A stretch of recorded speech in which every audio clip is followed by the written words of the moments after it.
Ce n'est pas la première fois que les autorités tanzaniennes font des propos pareils, les propos qui sont souvent suivis par des menaces à l'encontre des réfugiés burundais qui sont en Tanzanie.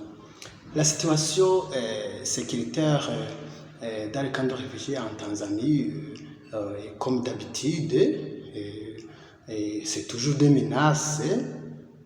Depuis même aussi le passage du président Ndayishimiye en Tanzanie, où il a même demandé au gouvernement tanzanien d'aider pour que les réfugiés burundais puissent rentrer coûte que coûte. Ça a été suivi par les tournées du directeur général au ministère de l'Intérieur en charge des réfugiés, avec un seul message, le message qui incite les réfugiés burundais de rentrer.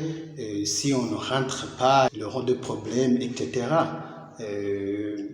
Ce pays passe outre certains articles de convention de Genève de 1951. Par exemple, dire qu'ils vont rapatrier les Burundais seulement, donc ils ont resté avec les réfugiés congolais au détriment des réfugiés burundais. Ils violent plutôt l'article 3 qui stipule que tous les réfugiés qui sont dans un même pays doivent être traités de la même façon. Et l'article 33 qui stipule qu'aucun pays contractant n'a le droit d'expulser ou bien de refouler les réfugiés.